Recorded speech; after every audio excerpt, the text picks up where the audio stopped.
And here we are before the curtain goes up one more time. And the curtain's going up at the end of the week, I think, almost. Or soon, next week, early up, because what a young wife ought to know is going to be playing at Performance Works. And it's a Hannah Moscovitch script. And I got two of the actors in it right here. Hello, how are you? Hi, it's so good to see you, David. Bronwyn and Charlotte, and we're going to try to do the screen sharing, or not screen sharing, the speaker view, but right now it's just stuck on Bronwyn. So whatever you do, we don't know where it's going to end up. Nobody pick your notes, whatever you do, because you have no idea when you're going to be on screen. Okay, who found this script? This was written in 2015 by the illustrious Hannah Moscovitch. Some of her work, like Bunny, has been done in town recently. And who found this script and went, ooh, I want to do this? Yeah, so that would be our director, Jessica Ann Nelson. She found the script back in 2015, I think, when it was first published. And then at the time, she had just gotten married recently. So she was like, what a young wife ought to know. I should know these things. I'm a young wife.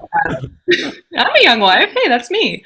And she read it and was deeply moved by it, as I think most people are when they read the script. It is, for lack of a better phrase, quite a gut punch of a show.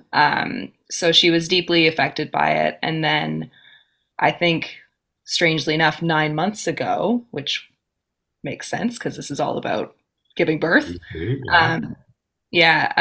She approached me with the script and asked if I wanted to be a part of it. And I also fell deeply in love with it. And we decided, hey, let's put it on. So here we are. Cool. Charlotte, can you tell me a little bit about the plot? It takes place in the 1920s. It's pre-birth control. It's a Canadian script. Tell me more. Yeah, well, I mean, you kind of hit the crux of it. It takes place in Ottawa in the 1920s, and it's a family of first generation Irish Canadians that have sort of emigrated to Canada in the 1910s, and it's two young sisters who are a little naive on the birds and the bees, essentially, and so together they kind of learn what it is to be a woman in the 1920s and what that means, and in quite horrific ways, to be honest. There's this moment early on in the play where they're sitting down and Alma, who I play, the older sister, is explaining to Sophie, who Bronwyn plays, how to get pregnant or how one might end up pregnant, and it's this sort of very naive retelling of how that works, and it just kind of goes to show what the education was like for sort of lower class immigrant families in the 1920s, and then we follow Sophie throughout her life as she kind of learns what it means to be a young wife, who is attracted to her husband and her husband is attracted to her, and where that leads, and how in certain ways to prevent pregnancy for someone who it becomes a danger to. Yes, because Sophie's character has miscarriages, and a doctor says, don't do this.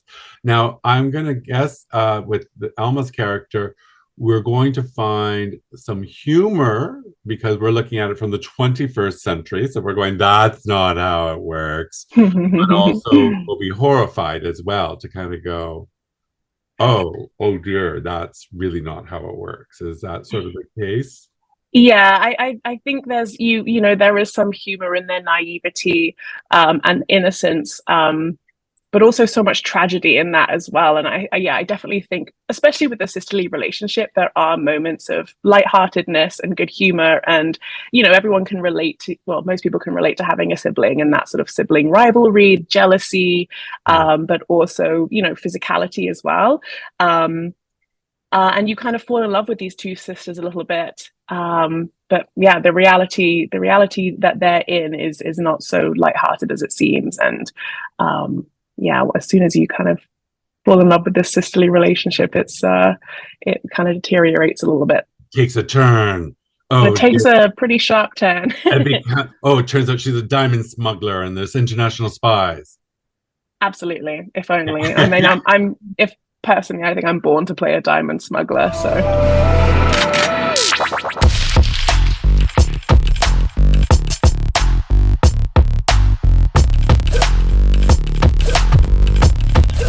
Okay, so this show was written in 2015, as I said at the beginning, and it toured, but it's not actually come to Canada or Vancouver before. It's been to Canada, but this is the debut in Vancouver. Is that correct?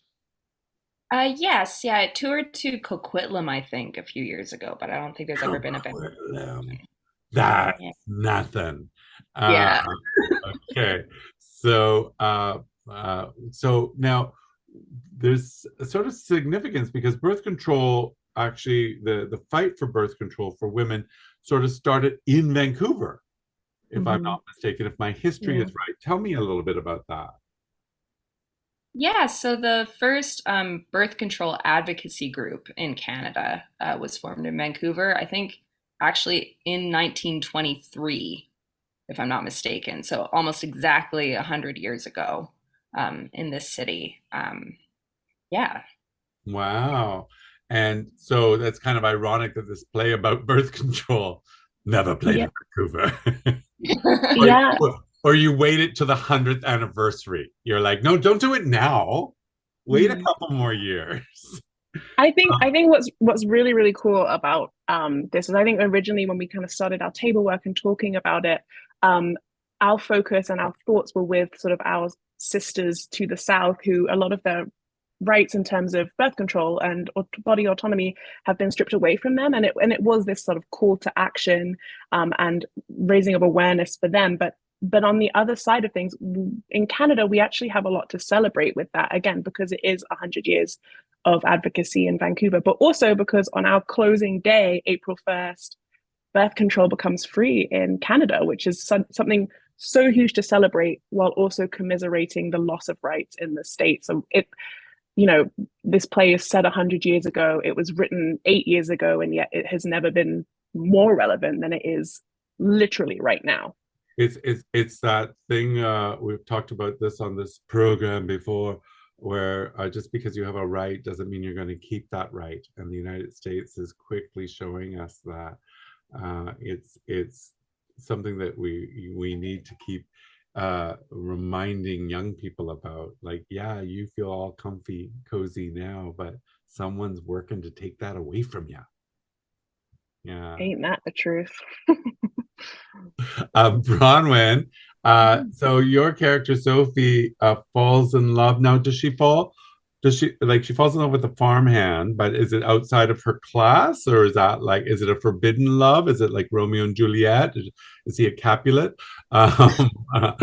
Montague, or what? Tell me about the relationship that she gets into. Yeah, so I would say everyone's within the same working class Okay. area. I'd say when she first meets Jonny, there's a bit of a love triangle between her sister and Jonny. Oh, And she's just the baby sister that has a bit of a crush on the guy that her sister's talking to. So that's how it kind of starts. And then, of course, that triangle gets more and more complicated and, and difficult. But yeah. okay. So now in your publicity photos, because I downloaded some of your publicity photos to put with this article, there's a pony in the pictures. There's no pony in your show. If only we had the budget. No pony in the show. But our photographer, Matt Resnick, had access to a farm and to a horse. And so we took advantage of that. And yeah, Jonny's a stable hand. So because it's a nice nod to that. In the world of film, this was the year of ponies, right? So there was 2 films that featured ponies. And so I guess it was just in the zeitgeist. You had one in the photos and you're like, let's snap a photo of this one too. Exactly, yeah. We like to stay relevant. Yeah, Yeah. don't feed it any fingers. That's a Banshees of Inisherin reference. Yes. Good So, Irish reference for this, yeah. yes. Now, are you guys doing Irish accents? Our actor Michael Briganti, who's playing Jonny, is doing an Irish accent, and then Charlotte and myself playing first-generation immigrants. There's a bit of a remnants of that Irish lilt in how we speak, so Ireland is very present in this piece for sure. So, Charlotte, what's the hardest thing? Teach me how to do an Irish, a whiff of Irish accent. How do you do? It's like Meryl Streep's School of Accents when she did Bridges of Madison County. She did a faded Italian accent. So how do you You're asking the person that has the biggest challenge, and layering. I'm obviously British, and layering a Canadian accent on top of that, and then adding the Irish. Okay, let's think about this. So for me, the sounds, first of all, you got to place it all really far forward in your mouth. Right. And then really lilting up and down, as you mentioned. It's very much the musicality is where I think we bring in the remnants of that Irish accent. I tend to go a little bit further with it because it's just easier for me being British, and I really like to use my eyes, my Irish. That sound is the most fun, I think. Or Egypt. I think that's a lot of fun too. Nice. Egypt. You'd be an idiot to miss this play. You would be an idiot to miss this piece, that's for sure. Yeah, nice. All right. Well, this sounds fantastic. Now, this is a cooperative production, meaning you're splitting the box office after expenses, or did someone bankroll you guys? It's going to be a profit share. It's a cooperative production. We have assembled like an amazing team of artists that are really putting in their heart and soul into the production. So it really feels like an amazing group effort. No bankrolling, unfortunately, but maybe someone will come and see it and want to give us a bunch of money to do it again. It's like, I like that show so much, I'd like to give you a $10,000 tip. All right. Amazing. I'll happily take that tip. Nice. All right. Well, this is your chance. I will start with Bronwyn, then we'll go with Charlotte. You're going to look right to the camera and you're going to sell this show, right? People want to know why they should spend money to go down to Performance Works and see this show. And they don't want to hear that it's good for them, right? So you don't, you got to go, this is why you should come and see it. And then, Charlotte, you're going to listen to everything that Bronwyn says and go, I got a better way to sell it. So, Bronwyn, you're up. You got 3 seconds looking directly to the camera, into the souls of the people. Ready and go. All right, come and see What a Young Wife Ought to Know. It puts a human face to important Canadian history and the history behind reproductive rights and the importance of bodily autonomy for people. And it's great. and it's great. All right, Charlie, you're up. Ready? 3, 2, 1.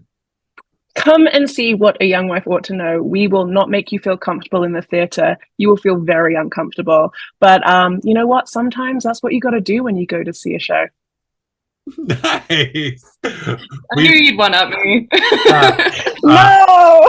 I like that. It feels like I have visions now that you've removed like every third leg on a chair, so we're all balancing in the theater. Really uncomfortable. Do that. You should do that. What a choice. Let's do it. It's not too late. It's not too late. Everyone's just balancing as they take this journey.